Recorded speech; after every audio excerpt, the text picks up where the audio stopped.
Salut les défenseurs, c'est toujours Protect Radio, de temps en temps ça se transforme en Protect Vidéo. Là aujourd'hui je vous parle de Black Lives Matter, je vais vous expliquer pourquoi c'est une grosse arnaque, c'est vraiment une grosse arnaque. Là où est le logo, c'est un logo qui existe depuis 2012-2013, époque où un jeune noir s'était fait descendre par un flic alors qu'il n'avait rien fait le pauvre. Mais c'est pas le sujet précisément de cette vidéo. Voilà, George Floyd, et puis l'autre taré, le policier qui l'a tué, bon voilà, écoute, je vais pas vous mettre la vidéo de quelqu'un qui est mort. Donc tout le monde s'y est mis. Là, on voit le gars d'Amazon, Jeff Bezos, blablabla, je suis avec vous. Oui, j'aime bien les noirs. J'ai envoyé un email, j'ai reçu un email d'un raciste, je l'ai viré. Là, ce qu'on voit, c'est que suite à ça, il y a eu plein de statues qui ont été déboulonnées. Là, c'est à North Carolina, dans le sud, carrément, ils ont anticipé en déboulonnant. Ici, Oprah Winfrey, comme d'habitude, elle dit n'importe quoi. Là, d'un seul coup, elle se réveille. On n'avait pas entendu trop sur le sujet. Puis là, bah, là c'est la fin du monde.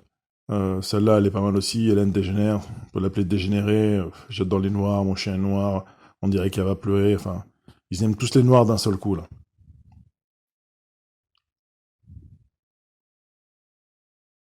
Bon, déjà, il faut savoir que la société américaine, c'est une société ultra violente, vous le savez. Là, je vous mets une image. C'est un policier, c'est juste, voilà, même pas une altercation, c'est un conducteur, on ne sait pas trop pourquoi. Le conducteur n'est pas bourré, il n'est pas armé, mais juste, il ne coopère pas. Le policier sur la vidéo, là, lui dit de se mettre au sol. L'autre, il dit non, non. Ah, il a tort, c'est sûr, mais bon, voilà. Ah, il le pousse un peu, là, tout de suite, bah, qu'est-ce qu'il fait? Il lui tire dessus. Bon, il le tase, hein. Là, une deuxième vidéo, c'est un couple. Au début, voilà, on voit qu'ils sont ensemble, le mec est bourré, la nana veut plus le voir, bon, le truc est un petit peu basique. Là, un mot de trop, tout de suite, voilà, les policiers l'arrêtent. Position d'étranglement qui n'en est pas une en fait, mais passons, la même qu'il y a eu sur George Floyd. Et voilà, donc les États-Unis, les policiers ne peuvent pas. Et pourquoi ils ne peuvent pas rigoler? Voilà, parce qu'il y a 300 millions d'armes aux USA. C'est pas pour leur trouver des excuses, mais j'essaie de comprendre. 300 millions d'armes, ça veut dire quoi? Ça veut dire qu'il y en a 600 millions en réalité. Parce qu'il y a des gens qui ont deux trois flingues, des gens qui ont 10 flingues, et qui sont pas répertoriés. Donc il faut vraiment se poser la question. Le deuxième problème, c'est le communautarisme aux États-Unis. C'est-à-dire que les Blancs ne côtoient pas les Noirs, qui ne côtoient pas les Asiatiques, qui ne côtoient pas les Latinos, qui eux-mêmes ne côtoient pas les Indiens. Bon, les Indiens, eux, ils se sont fait baiser la gueule, ils sont tous alcooliques dans des réserves, ils sont tous drogués ou alcooliques. Donc les pauvres, ils comptent même pas. Faut s'intéresser à ce mec-là. Derek McKesson, c'est le leader. Pas proclamé officiel.